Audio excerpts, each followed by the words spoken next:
Acts chapter 24, starting at verse 1. Now after 5 days, Ananias the high priest came down with the elders and a certain orator named Tertullus. These gave evidence to the governor against Paul. And when he was called upon, Tertullus began his accusation, saying, "Seeing that through you we enjoy great peace and prosperity is being brought to this nation by foresight, we accept it always in all places, most noble Felix, and with all thankfulness. Nevertheless, not to be tedious to you any further, I beg you to hear, by your courtesy, a few words from us. For we have found this man a plague, a creator of dissension among all the Jews throughout the world, and a ringleader of the sect of the Nazarenes. He even tried to profane the temple, and we seized him and wanted to judge him according to our law. But Commander Lysias came with our great violence and took him out of our hands, commanding his accusers to come to you. By examining him yourselves, you may ascertain all these things of which we accuse him. And the Jews also assented, maintaining that these things were so. Then Paul, after the governor had nodded to him to speak, answered, "Inasmuch as I know that you have been for many years a judge of this nation, I do the more cheerfully answer for myself, because you may ascertain that it is no more than 12 days since I went up to Jerusalem to worship. And they neither found me in the temple, disputing with anyone or inciting the crowd, either in the synagogues or in the city. Nor can they prove the things of which they now accuse me.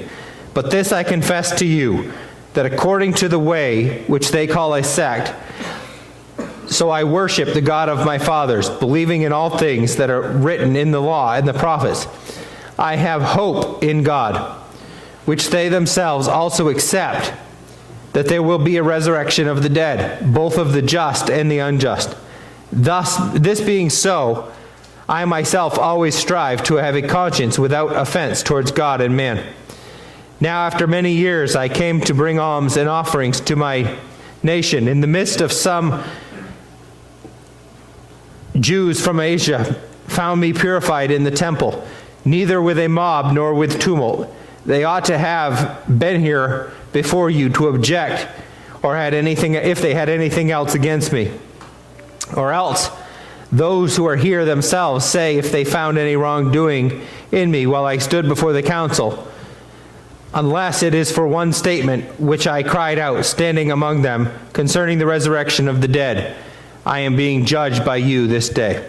But Felix heard these things, having more accurate knowledge of the way, he adjourned the proceedings and said, "When Lysias, the commander, comes down, I will make a decision on your case." So he commanded the centurion to keep Paul and to let him have liberty, and told him not to forbid any of his friends to provide for or visit him.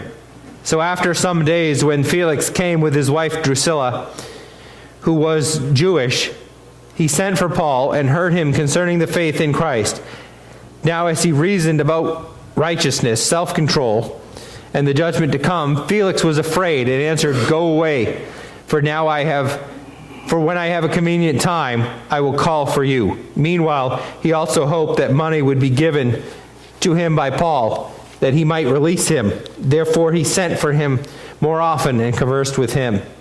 After 2 years, Pontius Festus succeeded Felix, and Felix, wanting to do the Jews a favor, left Paul bound. You may be seated.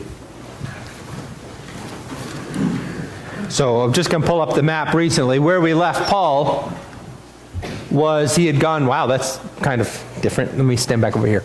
All right. No, wrong button. We went from Jerusalem to Caesarea. That was the night guard that took him there. And now he's in Caesarea. He's been under Felix's care now for, it seems like it says 5 days. We'll get to that in a second. But he's been there. So when we look on the map, that's where he is. He's on his way towards Rome. If we were to blow this out, and look to the future a bit. He's headed towards Rome. Now, that wasn't the intention at any point in this story necessarily, or in this part anyway. The intention was he could go to Caesarea and stay there, and Felix would try the case and move on. He's being treated like a criminal, though. He's being held, as it says in the end of chapter 23, in Herod's praetorium. This is where criminals were. So even though he's not a criminal yet, in their minds, he's being treated like one. So the high priest, this seems to be very important, because it says, now after 5 days, Ananias the high priest came down with the elders. One would think that this would bring a quick resolution, right? That if they're in that much of a hurry, that this would get wrapped up quickly and move on. We've already read the end of the story. How long was Paul in Felix's care? 2 years. And then he didn't even get released. He stayed there for Festus's reign. So this would seem like it's a high priority. There's a certain amount of determination there on the Jews' part, right? They wanted him dead. And the sooner we can get that accomplished, let's go and get it done. You know, I know how busy all of us are. Can you imagine what the high priest had to do to adjust his schedule to just all of a sudden pack up and leave Jerusalem and get to Caesarea? What kind of an important thing was this? You know, I was talking on Wednesday night. Just this week, it caused a whole confusion in my schedule. I had been called last week to do a funeral for a friend of mine on Friday, and they said, could you do it on Saturday, being yesterday? I said, that's fine. I got up on Wednesday morning and read the obituary, and the obituary said Friday. And I went, you should have seen the commotion that was going on in my head at that point, because it messed guess what? It was Friday. So I had to move a whole bunch of stuff around, and that's for 3 or 4 hours for a funeral. To get everything in a schedule, granted their schedules are different than ours, but to get your schedules moved around so that the high priest could be in, I'm sure he didn't go by himself either, did he? Had to change his whole schedule to make a journey to Caesarea, and he was gone for days. I can't imagine what this would have done to a schedule. But they were trying to get him dead, and they were determined for that. And it even says later in the argument that they tried to judge him according to their law. This would have been what they did to Stephen, right? They were trying to accelerate the process so they could stone him and be done with it and move on. And Lysias, I think they officially ran Lysias under the bus here, which I don't think would be a good idea considering he's a Roman commander. But it says, and I'm jumping ahead, we'll come back. But it says here, but the commander Lysias came and with a great violence took him out of our hands. Boom, boom. That's the bus running over Lysias, right? I don't think that's a good idea. This guy just had how many soldiers under his care? The minimum of, we had 400, and that probably was half the force. Eventually, where's this high priest going to go? Back to Jerusalem. Where's Lysias? Jerusalem. Probably not a good idea, but they just officially ran him under the bus. But this was an important thing. They wanted him dead. But on the other hand, they wanted substantive facts this time around. They wanted a decent case. When they pulled it off with trying to have Jesus killed, and eventually did have Jesus killed, that was very weak legally. They didn't really have a good case to give to Pilate. Pilate ordered it, but their case wasn't very good. Here they were trying to get all of their ducks in a row, if you will, and have a good case. One that would stick and be heard. So the first thing, and it just calls him, in my translation, it says order. Maybe some of yours has something different. They got an order. They just gave someone that could give speeches. Okay, let me put this in my vernacular because all of us will understand it. They got a lawyer. All right? All of you just went, oh. Right? But they got a lawyer who was good. And he wasn't a Jewish lawyer. They got a Gentile Greek lawyer who could present the case. Felix was a Gentile or a Greek. He wasn't Jewish. He didn't understand fully what they would. So they wanted someone who could speak on their behalf in a way that the governor would understand. And this actually would have been good for them. It also would have been good for Felix, because he would have said that they're really taking this seriously. They want me to understand this. It would have pleased him. And he had been told, going back to what Lysias had sent him, that this was a Jewish problem. But he would have to still try the case, as it came from a significant portion of the province. When you have the Jewish leadership, that's not a small number of people, and it's a very influential group of people. So he had to hear it, even though it was their issue. He had to do it. And in this order, Tertullius, verse 2, began his accusation saying, seeing that through you we enjoy great peace and prosperity. Can you hear the flowery building up of this guy? They're trying to make him feel good before they give him what they want him to do. They're really trying to build him up with compliments. Peace. Peace is interesting, because as you understand Felix, the reason there was peace was because if you didn't like peace, he had you killed. If you caused any problems, let's just kill you. Then what do you end up with? Peace. So they're making it sound like this is the great thing. And I suppose peace is nice. But if it's at the cost of anybody that has a differing opinion, is that really peace? But they're just trying to get on his good side because they want his ruling in his favor. He did in this process, though, he had quelled a couple rebellions and had a huge military presence in places that kind of kept it down. Also probably made it easier if you had the Roman soldiers in places that if you needed to have someone killed, you could do that. But there was a huge military presence. By the fact of, even in Jerusalem, you had probably 800 people just in Jerusalem in the temple area. For Roman soldiers. It would keep the peace. Moving forward, it says, and prosperity is being brought to the nation by your foresight. That's not entirely clear, but it's more likely, again, more flattery than reality. And in the end, he concludes his introduction, if you will. We accept it, and always in all places, most noble Felix, with all thankfulness. Basically, everybody everywhere is thankful for you. Have we had a leader like that anywhere that everybody's thankful for? Yeah, I think he's piling on. I'm sure there were people that weren't thankful for Felix. It's just, I'm going to tell you what you want to hear, so you'll do what I want you to do. You know, have we ever done that? Kids, have you ever done that? Today? Yesterday? You know what I'm saying? We want people to take our side, so we tell it the way we want to tell it. And that's what they're going to do, is they're going to, I hesitate to use the word twist, but I think the right word is twist. They give the story in such a way that it makes them look like they're the good people. And they start by making Felix look really good. So they give 4 accusations. Nevertheless, verse 4, not to be tedious to you any further, I beg you to hear by your courtesy a few words from us. There's a whole verse just saying, not to take much of your time, but we have to say this. And they're, again, just making it a little. So the accusation comes, for we have found this man a plague. I wrote it down as, he was a troublemaker. Aren't we glad we didn't get pulled in for capital punishment for being a troublemaker?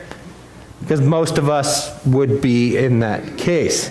All right? But he was a troublemaker. The word actually means pestilence.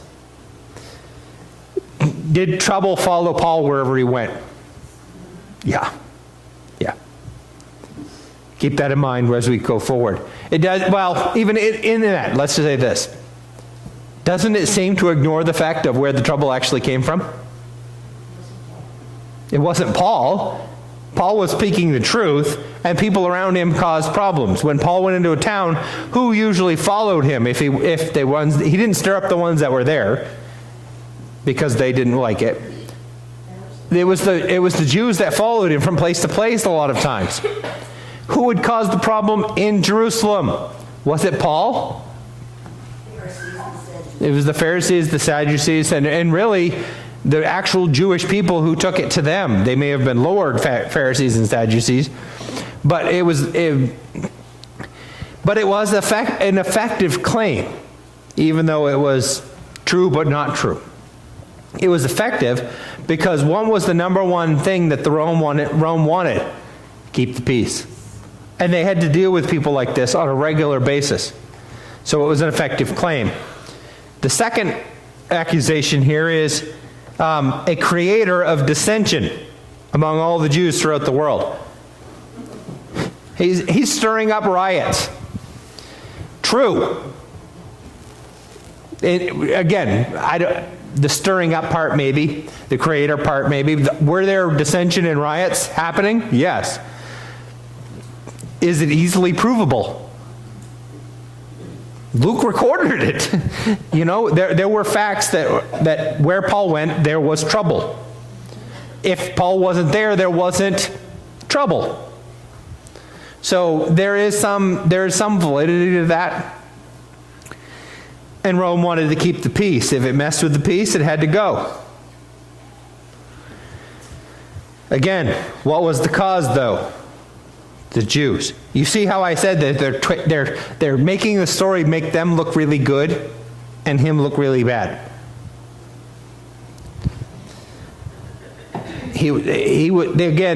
The cause was the Jews, and that could easily be found out as well. As much as you could see that where Paul went there was trouble, it could easily be found out that the problem was the Jews. What they were hoping was that if he actually looked into that, it wouldn't matter.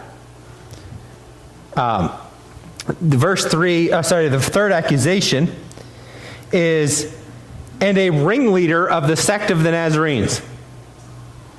Ringleader. It's an interesting way to put it, but it could be said that that's true too. I don't know if he was the quote-unquote organizer and everybody was focused on him, but the reality was, in the world at that time, not Jerusalem specific, but in the world at that time, if you mentioned Christianity, who was the first person that popped into your mind? Paul. And again, bringing up the Nazarenes in there is, again, it's an interesting way of putting it, but it's true. But the last accusation, he even tried to profane the temple, and we seized him. He tried to desecrate the temple. It's not really true, but it's been presumed since the beginning of this mess. That was what they started with.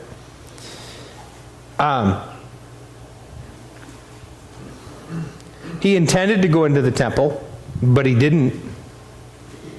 But their point here is that he intended to desecrate the temple, but they stopped him. But his intention was to do it. Who does that make the heroes of this story? The Jews. Because, we stopped it. This is what he was going to do, but we stopped it. It makes them the heroes. Again, all in all, it could be argued that they are right. They had facts that were true. But the facts can be misleading because of the way that they presented them, and they left out other facts, didn't they? In this, through their lawyer and in their case, it also ends here. It says, basically, by examining the accusers, they ran the Lysias under the bus. We already talked about that. By examining him yourselves, you may ascertain all of these things we accuse him. And the Jews also assented, maintaining these things were so. So their lawyer talked, and the rest of the Jews are basically cheering him on, saying, "Yeah, he's right. Go with that." So again, he's a lawyer. He's paid to do what? Make it look like he's trying to win the case, right? I'm sure back then that they had a record of who won and who lost, even the way we do with lawyers, right? You want one that's going to be able to do that. But what they were trying to do was to get ahead of what Paul might say. They're scheming, if you will, what Paul's argument's going to be that he's going to put, and trying to counter it before he even has a chance to say it. That doesn't sound very lawyery, does he? Does it? You're trying to understand what they're going to say. So you're countering what they're going to say. So in essence, you're guessing what they're going to say so they can counter it. And he ends up here, even in, by examining yourself, you may ascertain all these things of which we accuse him. You're smart enough, you're going to figure this out. You're all set. The more flowery talk. And in a Roman trial, this is actually, if you will, this is still a pretrial hearing, right? They're just gathering more information. Paul had every right to be interrogated by the judge, in this case, the governor. And he was. So Paul begins what is his third recorded defense of his case. He begins in verse 10. Again, doesn't he begin with the same flowery language? Inasmuch as I know that you have been for many years a judge of this nation, I do more cheerfully. There's the same building up and a little bit trying to make things. I believe I had read that he had been over their nation for about 5 years. He'd been in control for about 5 years at this point. Paul states, and he was eager to give defense. Wouldn't you be eager if you were innocent to prove your case? That's what Paul was doing. He was eager to present his case, because then he could go about doing what he wanted to do and go to Rome and Spain and all those things.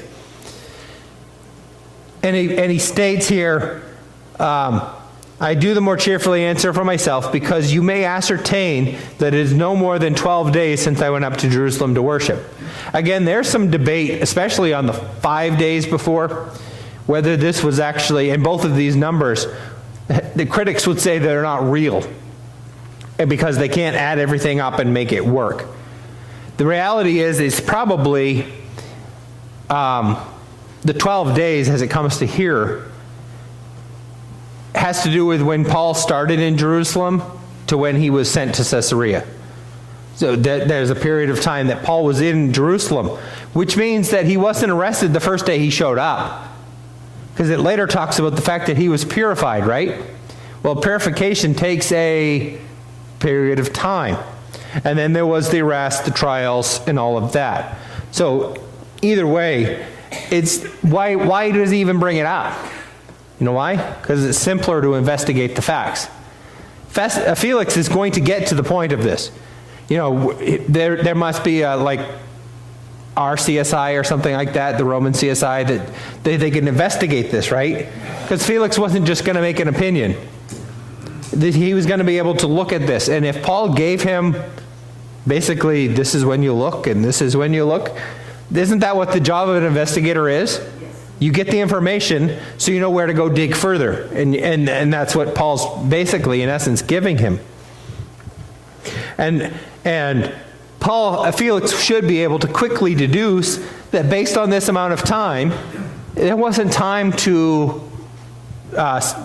lead a resistance, to start a revolution. 12 days? You know how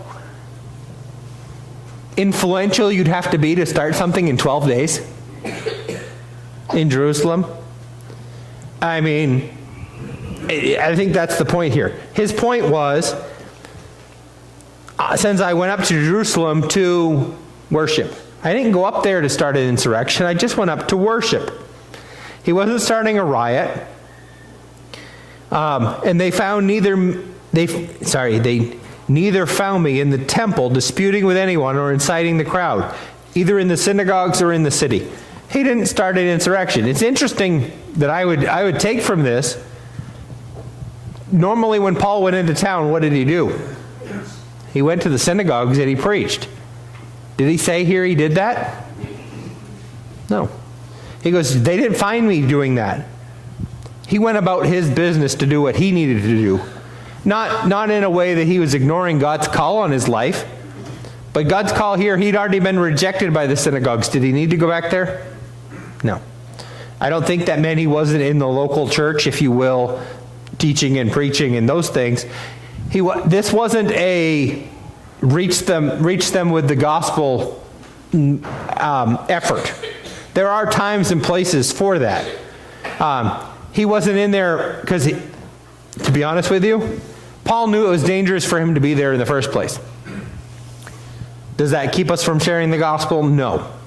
But Paul knew what he was going to get. At this point, the church was there. It was the church's job to evangelize the world, right?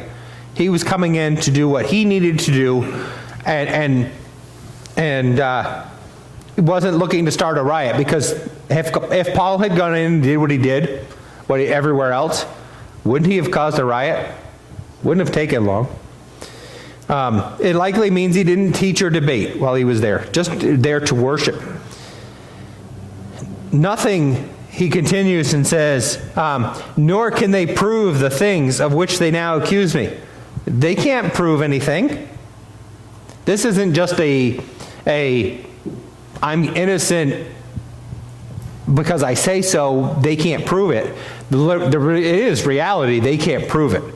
He wasn't guilty of them and they can't prove it. It was, I'm innocent and they can't prove what they're saying. But this I confess to you, that according to the way which they call a sect, so I worship the God of my fathers. I'm not rejecting their religion, per se. I'm not rejecting their worship of God. He even talks about that, doesn't he?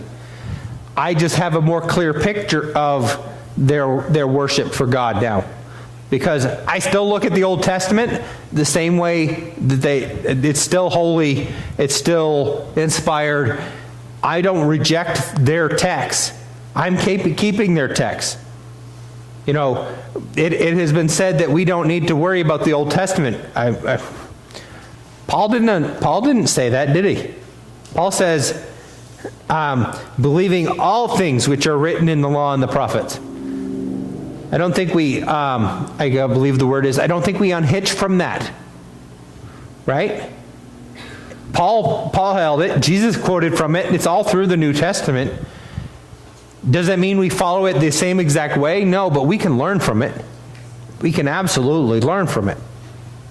Paul's saying, we're not that different. We still hold to the same text. In that time, in that thinking, was the New Testament even printed yet? No, because some of it Paul may have written in the 2 years he was standing here in jail. But it hadn't been written, so they were the only text that even the church had was the Old Testament. Was he a member of the way? Yes. Now, as this is me reading this, and I again have a different viewpoint when I read through things, not in a bad way, but when Paul's saying that he holds to the same Old Testament as they do, can you imagine what the Jews would have done sitting there? I'm sure the Jews were still sitting there, right? What do you suppose they would have done? He holds to the same thing we do? No. They would have been yelling if it wasn't vocally, it was definitely going on in their head. They would have been yelling. I'm sure it got a reaction.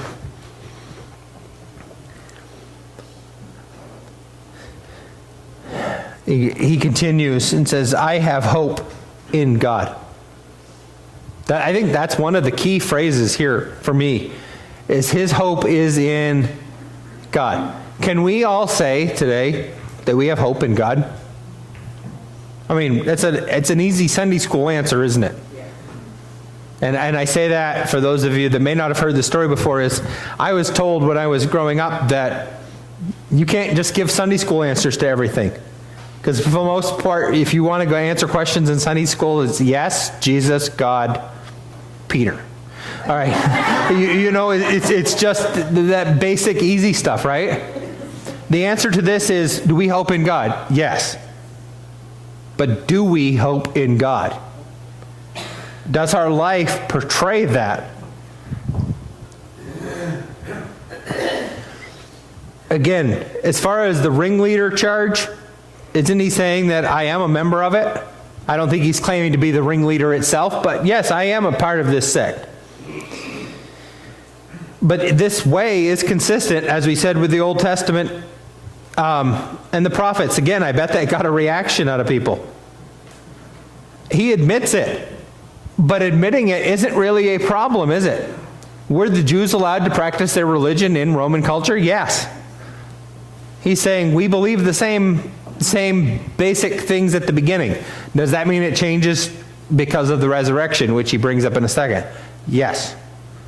But the basic tenets of believe in one God, three persons, all of that, God is loving, God is just, all of that, it's the same thing. It's just a different interpretation. The Romans would surely get the idea that a religion might have some different emphases on different things. You know, even within the Jewish religion, there were different rabbis that would come through, and a rabbi would train little rabbis, if you will, and he would train them in his idea of what the Torah said. Now, was there some absolutes? Yes.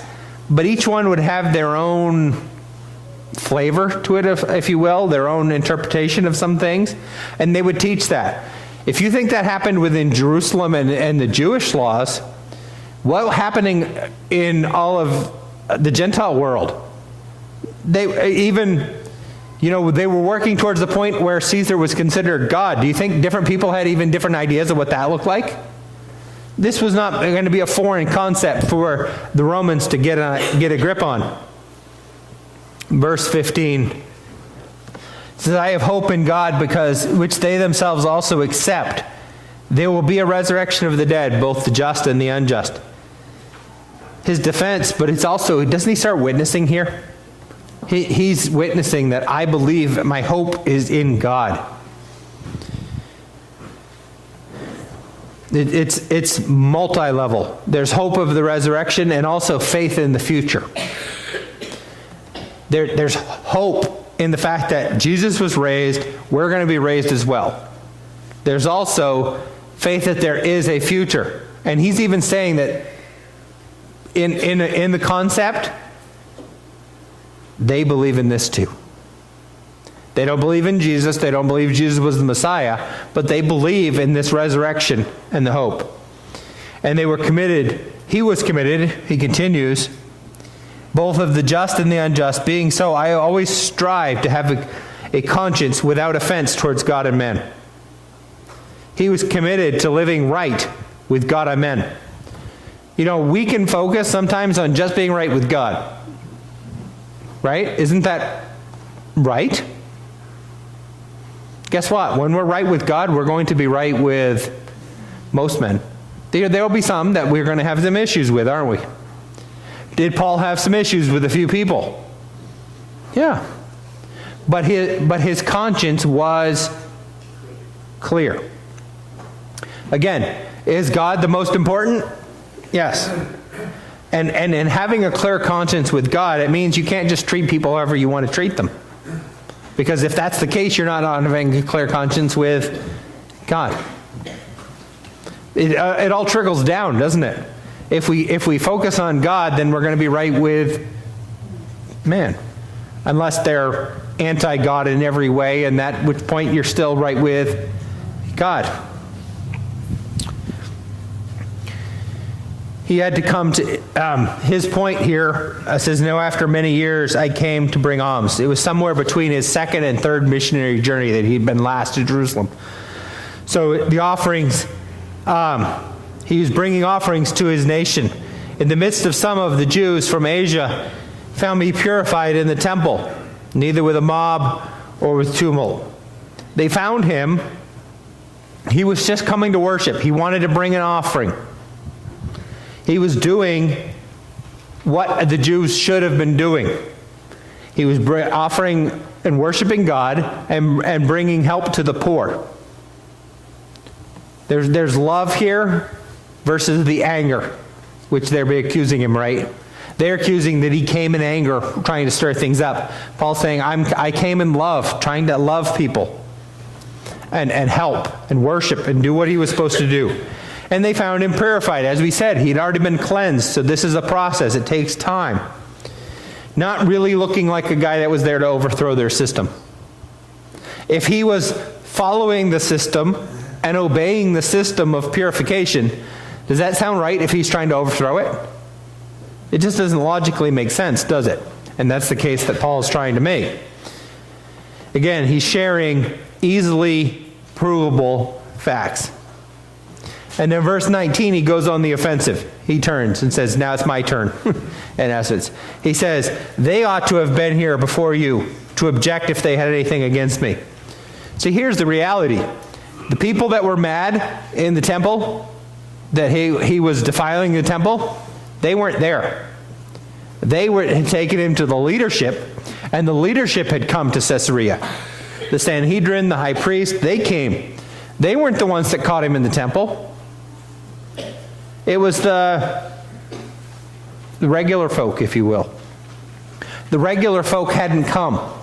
Paul's saying, if they wanted to accuse me, the regular folk should have come.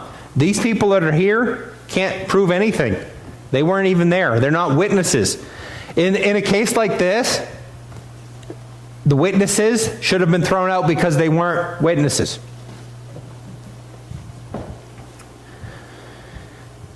The roles, in a sense, is saying the roles should have been reversed. I should be the one over there, and they should be here because they're giving false witness. How could they be witnesses? And really what he's saying here is that the case should have been abandoned. In essence, a mistrial. It should just go away because there is no proof. There's nothing here to argue. Paul was pushing for it to be thrown out. The Jewish council had nothing to do, and so the whole case should be. And he finished up with the resurrection. Unless it is for the one statement, which I cried out, standing among them, concerning the resurrection of the dead, I am being judged by you this day. Now, he's already mentioned the resurrection once. The only thing that he said that these guys could argue, which is the Sanhedrin and the judge and the high priest, was concerning the resurrection. And that hadn't even been brought up in their case, had it? Their case had been brought up previous to that. It would be critical. See, they would have agreed that in the resurrection, but it supports Lysias's claim that this was a Jewish matter. This involved the law and not the Roman law, and it should be left alone. Critical in a Jewish setting, but not in Felix's. So where does this leave Felix? He has the power to kill, but he also knows that he's innocent. Paul's proven his case. But he adjourns the meetings for 2 years. We have a business meeting coming up. Wouldn't it be nice to say, we're going to adjourn for 2 years? Wouldn't get a lot of business done, but it gets a lot of business meetings, doesn't it? He just adjourns this case for 2 years. Poor Paul. He's not getting killed, but he's not free. See, he'd been a careful observer. Verse 22, it says, when he heard these, having a more accurate knowledge of the way, he adjourned the proceedings. Having a more accurate knowledge. Does that mean he was a follower of the way? No. It means he knew about it.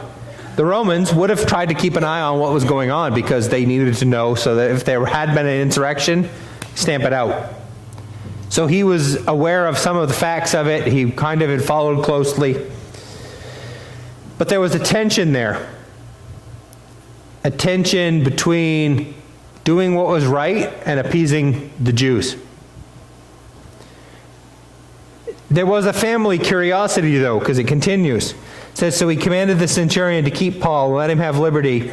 But then verse 24, and after some days when Felix came with his wife Drusilla, who was Jewish, he sent for Paul and heard him concerning the faith. So Paul debates with him 3 things: righteousness, self-control, and judgment. Righteousness, he spoke of where does the Christian get their righteousness? Jesus. It's not because of good works like the Old Testament says, but it's because of Jesus. Self-control. Imagine the conversation there, because this seems like it's a give and take conversation between Christian ethics and Greek ethics. What's right, what's wrong? That debate could have been going on. And then the last part is judgment. The Romans executed their own judgment, and as far as the Christian looked to God's judgment. See, the reality is he preached and reasoned with Felix and his wife the gospel. And at the end of it, it says Felix was afraid. Can I give you what my thought is on that? I think that was the conviction of the Holy Spirit. I think God was convicting his heart with the gospel, and it caused him to be fearful and say, I don't want it. I don't want it. But it says, go away when I have a convenient time. Do we ever tell people that? Do we ever tell God that? That, oh, well, it's not time yet. When I, again, having talked with teenagers for many years, when I grow up and I get a job, or when I do this, or when I do that. You know, a little bit different for me. I'm done telling people that things are going to eventually slow down. Every time I say that, it just speeds up. You know? When you retire. Huh? Even when you retire. You know, when the school year starts, things will slow down, get back in a routine. When summer comes, it'll slow down again. It just keeps going. Right? There's never going to be a more convenient time. Now is the time. He continues and he says, meanwhile, he also hoped that money would be given to him by Paul, that he might release him. Therefore, he sent for him more often and conversed with him more. Still conversion, but conversation, but no conversion. He was hoping for a bribe. Now, why would he think that Paul had money? Where would this money have come from? What had Paul gone to Jerusalem with? Money. An offering that he'd collected. Do you suppose Felix probably thought there was more where that came from? So he was looking to get something out of it. So all of this to say, and we've kind of, this has been more of a historic kind of talking through facts, but what does this mean for us? One, can we say we're as faithful as Paul was? Paul said, I had a clear conscience. Can that be us? Two, do we have the patience that God's going to work it out? This is 2 years.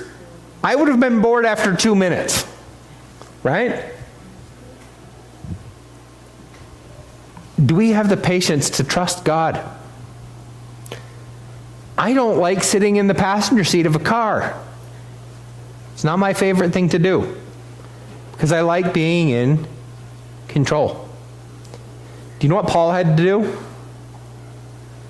Sit in the passenger seat. Probably the reality is sit in the back seat of a van. Right? He had nothing, he couldn't do anything. Even if Paul was reaching forward and trying to grab that steering wheel, which some of those in the back seat of our van try and do. Could it have done any good? He was still going to be stuck there in jail. It didn't do any good. Could he trust? And did it turn out like Paul would have chosen? You know, it's one thing to wait 2 years. The reality is, at the end of 2 years, guess what? There was more sitting around to do. There was more traveling under guard to do. It's one thing to wait 2 years and then have it turn out the way it should have. It's another thing to have it just be drawn out. Are we patient to trust God to do what he says he's going to do? The other thought I had here is that of Felix. A lot of us here, most of us, know the gospel. Are we waiting for a more convenient time? A time that it'll make more sense? Guess what? There's never a better time than right now. It isn't. Now, you know the way I get out of that most of the time? Well, that's for the unbeliever. They need to believe today. I don't have to worry about that, right? Guess what? It doesn't stop just because we become a believer. If God says to do something, guess when the convenient time is? Now. Not later, I'll get to it. Not now. It isn't just, we sometimes as believers who, again, I've been a believer for, let's just a lot of years. It's easy to say, that's for somebody else. I don't have to worry about that because that's for somebody else. I went to a church one time that the leadership says, we just want the pastor to preach the gospel. Okay, one, if you're actually following the gospel, that's a good thing. Number two, you know why they want that? Because they don't have to do anything. If all they're preaching is get saved, they don't have to do anything because they already have. So they don't really understand the gospel all that well, number one. But with us, is it more than that? If God is calling us to do something, it's not something we've already done that, so we don't have to do it. God's calling us, if it's to witness to our neighbor, if it's to witness to somebody at work, if it's to do anything, that convenient time is now. We can't be waiting for a convenient time. We need to do it. We need to pardon the phrase, but we need to just do it. Get off our behinds and do what God's calling us to do, no matter whether it's, if we haven't put our trust in Jesus, today's the day. If we have, guess what? Today's the day. Doesn't change for every single one of us here. It's the same thing. We need to do what God's calling us to do. What God wants for us to do it now. Heavenly Father, Lord, we thank you that you've given us this. Again, there's a lot of historical work here, but there is example for us in that we don't sit on our hands and wait for a time that works for us. Because guess what? It isn't about us. It's about you. Lord, I pray that in each and every one of us you would find hearts that are willing to do whatever it is that God wants, that you want us to do. And that we're willing to trust you with the outcome, not knowing what that's going to be. We ask you for all these things in your name. Amen.